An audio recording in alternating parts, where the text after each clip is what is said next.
Bruce Lee packed a lot of living in his 32 years on Earth. Sure, he got a head start as a child actor, with his first role being in the 1941 drama Golden Gate Girl when he was just an infant, and he was already in 20 movies by the time he was 18. But acting was just one minor facet of his life. Today we're going to explore the extraordinary life and mysterious death of Bruce Lee. According to Chinese zodiac tradition, Lee was born in the year and during the hour of the dragon, November 27, 1940, at 7:12 a.m. to be exact.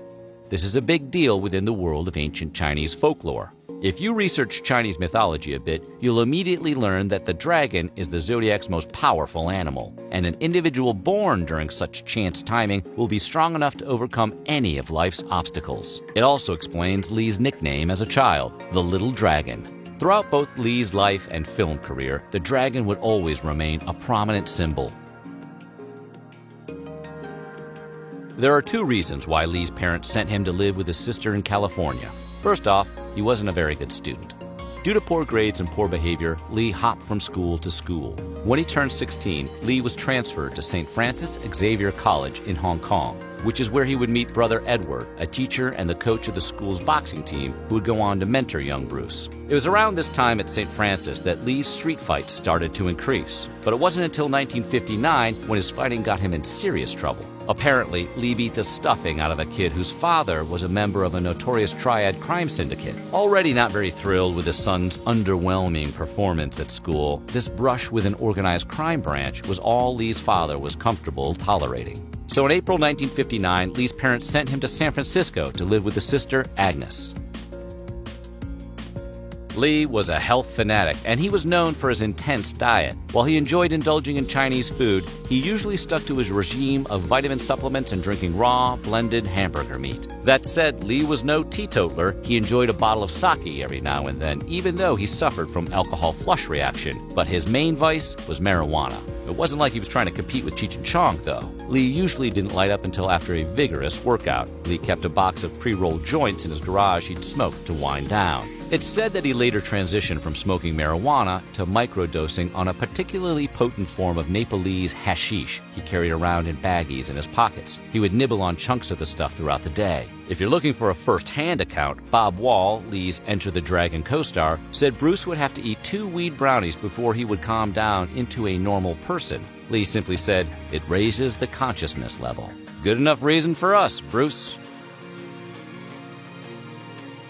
This is a controversial one. What was Bruce Lee's heritage? The popular assumption was that he was 3/4 Chinese and 1/4 German, but recent research shows that might not be completely accurate. While Lee was fiercely proud of his Chinese heritage, especially in a time when Hong Kong was under British rule and it was normal for Chinese youth to play down their roots, he never shied away from understating his ancestry. Dozens of unauthorized Bruce Lee biographies mention the German background, but relatives and researchers who are close to Lee's maternal Hong Kong family say that's not completely accurate. In recent years, Lee's immediate family has claimed that his mother's European ancestry was listed as Caucasian on her birth certificate, which is probably the safest and most accurate way to characterize her nationality in light of the uncertainty that exists. But evidence reveals that Lee was actually part Dutch Jewish through his maternal great-grandfather, Moses Hartog Bosman. Bosman had a Chinese mistress named Zitai, with whom he had 6 children, one being Bruce Lee's grandfather, Ho Kam Tong. Ho Kam Tong eventually became a wealthy businessman with a wife,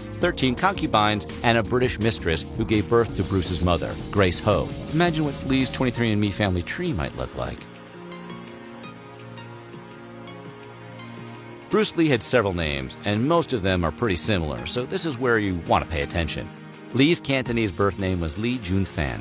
The name means return again and was given to Lee by his mother. He also had 3 other Chinese names: Li Yuen Cham, which was his family name, Li Yuen Kam, which was the name he used as a student at LaSalle College, and Li Xiulong, his Chinese screen name, which means Little Dragon. His most common name, Bruce, is said to have been given to him by the attending physician at his birth when his mother was considering a Western name for her newborn. Of course, he was never called any of these names as he was growing up. Interestingly, Lee's family was very superstitious, so they called him by his nickname, Saifan, or Small Phoenix. It's actually a girl's name, but it was deliberately chosen by his mother because she believed that evil spirits did not like boys in the Lee family. This was probably believed because her firstborn son died at infancy. By giving Lee a girl's name and dressing up in girls' clothes, they believed they could fool the demons into sparing his life. Being as fleet-footed as he was when he was fending off his opponents in the ring and on the screen, it's no surprise that Bruce Lee was one hell of a dancer. He was so good on the dance floor, he actually won Hong Kong's Crown Colony Cha-Cha Dancing Championship in 1958. Dancing was a big part of Lee's life in the late 1950s. When he set sail for San Francisco in 1959, Lee's initial idea was to make a living by giving dance lessons while he got settled. It's said that Lee's first job upon arriving in San Francisco was that of a dance instructor, but he left the Bay City after several months and relocated in Seattle to continue his high school education. It was in Seattle where Lee's career as a martial arts instructor blossomed, but his dancing background is still considered an important part of his formative years. As a matter of fact, if you visit the Hong Kong Heritage Museum, you'll find one of Lee's journals containing dozens upon dozens of his cha-cha step diagrams. In 1959, after moving to Seattle, Lee quickly earned a high school diploma from Edison Technical School. During this period, he lived and worked in a Chinese restaurant owned by Ruby Chow, a friend of Lee's father and the future Washington State Councilwoman. By 1961, Lee enrolled in the University of Washington, where he took philosophy and drama classes. He was a horrible student, though. Lee had a 1.84 GPA and scraped by his gymnastics class with a C. The truth is, Lee was more focused on being a martial arts instructor and opening his own studio. In fact, while still a student, he was teaching informal martial arts classes on the lawn just outside of the Student Union and writing his first book, Chinese Gung Fu, The Philosophical Art of Self-Defense. While Lee seemed like the perfect physical specimen, it wasn't perfect enough to pass a United States military exam. Because of where he was born and with his mixed heritage, Lee was an American citizen, thus making him eligible for the draft. In 1963, he got his summons to appear before a draft board for possible induction into the armed forces, only he was rejected.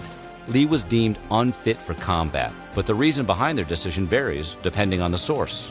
Some of the reasons for his rejection have been suggested that he either had a sinus disorder, poor eyesight, one of his legs was shorter than the other, or he had an undescended testicle, or a combination of all four. Whatever it was, Lee avoided the possibility of going to Vietnam, and he continued his studies at the University of Washington and opened up a martial arts studio in Seattle called the Lee Jinfang Kung Fu Institute. Here's another odd one. It's been verified that Bruce Lee got a circumcision at the age of 22 when he was in Hong Kong. Why did Lee get such a painful operation so late in life? According to research by the U.S. National Library of Medicine, men got the procedure uncommonly late in life to improve hygiene or because they believed a circumcision looks better. Others do it for reasons related to health, religion, or peer pressure. Bruce Lee got circumcised to be more like an American. Ouch. Painful, but true. After years of studying various forms of martial arts as well as accelerating in American boxing, Lee founded his own style of martial arts on July 9, 1967.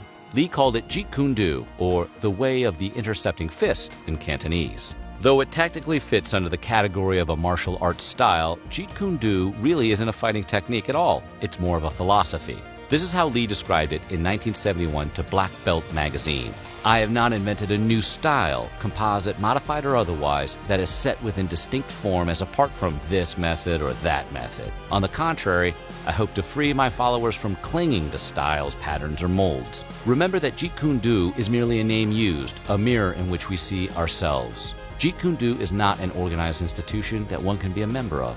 Considering Lee is thought of as a hardcore ass-kicking fighter, his Jeet Kune Do is a surprisingly non-violent form of fighting. The practice is a combination of minimalism and simplicity with as little wasted movement as possible. It has no rules, no reactionary patterns, or definable moves. Lee stressed that Jeet Kune Do is fluid. It constantly changes and fluctuates depending on what one's opponent does in live combat. When the producers of the 1966-1967 version of Batman, the best one with Adam West, were asked to develop an additional live-action TV series based on a comic book, they went to work on an adaptation of The Green Hornet. At the time, Lee recently wowed audiences at the 1964 Long Beach International Karate Championships.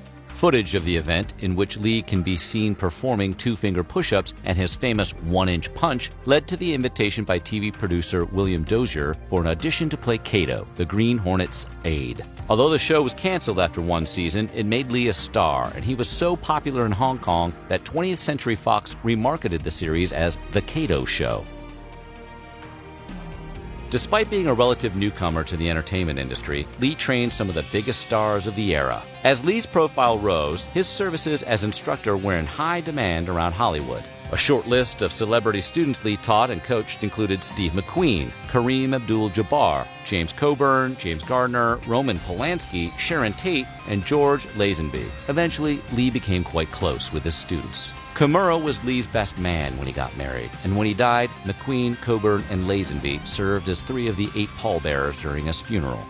In The Wrecking Crew, Lee was listed as the movie's karate advisor, but he probably could have gotten a casting credit for getting his friend Chuck Norris a bit part with dialogue as a well-dressed henchman. On August 13, 1970, Lee was performing an exercise drill known as Good Mornings, a weightlifting routine that has one place a barbell on their shoulders, behind the head, and then lower himself in a series of squats. In the middle of his first set of 8 dips and without a proper warm-up, Lee heard a cracking noise from his back. He was in severe pain for the next few days, and he used a combination of heating pads and massages to treat the discomfort, but he soon found out that he had severely damaged his 4th sacral nerve.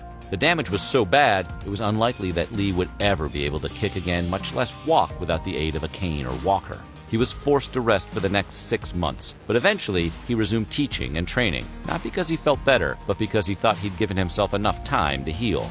He wasn't healed, though. Lee would suffer chronic back pain for the remainder of his life, and this is about the time he began relying on hashish to help numb his back pain. This is also the period of his life when he was forced to use stunt doubles for certain moves like his somersaults, as noticeable in Fist of Fury and Enter the Dragon. Back in early 1971, Bruce Lee pitched a TV series idea to Warner Brothers. Lee called the series The Warrior, and it would follow the ongoing story of a Shaolin monk, played by himself, who traveled through the American Old West with nothing but his spiritual training and his martial arts skills to guide him. Sound familiar? Warner Brothers didn't want to take the chance on Lee or his idea. They couldn't envision a series becoming successful with an Asian lead. Cut to February 22, 1972, when ABC broadcast the Warner Brothers produced Kung Fu as its Tuesday night movie of the week. The movie was a hit, and ABC ordered up 3 seasons of Kung Fu, starring the American actor David Carradine. Bruce's wife Linda Caldwell went public in her book Bruce Lee, The Man Only I Knew, that the concept for Kung Fu was an idea stolen from her husband, who pitched the idea a year earlier, but Warner Brothers denied everything. The studio even threatened legal action over Caldwell's allegations, but no suit was ever filed, probably because the studio didn't have a leg to stand on. Bruce spoke extensively about his idea of a television series of a traveling monk set in the Old West during a Canadian television interview. Carradine even went on record in a televised interview in 1989 that Lee was passed over for the role. Furthermore, Kung Fu's creator, Ed Spielman, confirmed that documents exist confirming Lee's involvement in the creation of the show. The popular story, after dozens of variations as to what happened, is that on the afternoon of July 20, 1973, Lee visited the Hong Kong apartment of actress Betty Ting, supposedly to offer her the role of his love interest in Game of Death, which was already in production. In actuality, Lee, who was married to Linda Emery for 9 years, dropped by Betty's apartment for a quick nooner before he went to the office of Golden Harvest Movie Studio to go over the fine details of Game of Death. Betty admitted that she was his girlfriend. Lee arrived at Ting's apartment at 1 p.m., and the two spent the next several hours together. There was some sex and some hash, but no alcohol or harder drugs, she said. Sometime around 7:30 p.m., Lee felt dizzy and complained of a headache. Betty gave him a mild painkiller known as Equagesic, a pill she gave him several times before, and had him rest in her bedroom. Betty entered her bedroom to check up on Lee around 9:30. When she tried to nudge him awake, he didn't respond. Betty immediately called Raymond Chow, the head of Golden Harvest, who rushed over, found Lee's lifeless body, and called for a physician. He realized that he could not allow Lee to be found dead in his mistress's bed, so Chow arranged for an ambulance to transport him to Queen Elizabeth Hospital. At 10:30 p.m., the ambulance raced Lee's body to the hospital, but by 11:30, the press was already trying to confirm the rumors that he was dead. Although an autopsy would declare Lee's death an accidental reaction to the painkiller and subsequent brain edema, conspiracy theories still persist. Lee's death has been attributed to everything from a martial arts brain injury to assassination as punishment for revealing martial arts secrets to the white man. Because small traces of cannabis were found in his stomach, Dr. R.R. Lysette, the doctor who conducted Lee's autopsy, suggested that the cerebral edema could have been brought on by the result of some drug intoxication. Although Lee achieved a great amount of fame in Asia, where he remains a cultural icon, his grave is located at Lake Valley Cemetery in Capitol Hill, about 3 miles north of downtown Seattle. Lee initially met his wife Linda Caldwell when she was attending Garfield High School when he came to give the school a kung fu demonstration. Eventually, she became one of his kung fu students while she was attending the University of Washington, studying to become a teacher. Linda decided to bury Bruce in Seattle because it was home. It was where they met, where they fell in love, and is where their family was raised. She said it's where the two were happiest together. Eager to cash in on his wild popularity at the time, Golden Harvest Studios, the production company that Lee worked with in Hong Kong, wanted to finish Bruce's partially completed Game of Death, but only possessed limited footage to work with. At the time of his death, Lee only shot around 100 minutes of footage, and most of it was coverage for the film's climactic ending, so the final cut contained a lot of shady editing and tasteless deception. All in all, it took 5 years after Lee's death for Golden Harvest to release the movie. Most likely because of the studio's challenges in assembling a film that wasn't even roughly coherent. Golden Harvest reshot numerous scenes of Lee's character, Billy Lowe, using body doubles, disguised stand-ins, and even a wild plot change incorporating plastic surgery to explain the main character's different appearance. Though such antics are used by plenty of production companies, Golden Harvest went one step further. They actually sent a cameraman to Seattle to film Lee's corpse during his open casket funeral proceedings. Golden Harvest then used the footage in the movie as a plot device. In the final cut, viewers see Billy Lowe faking his own death. In reality, it was a vulgar stunt that left a bad taste in the mouth of every fan who saw the movie.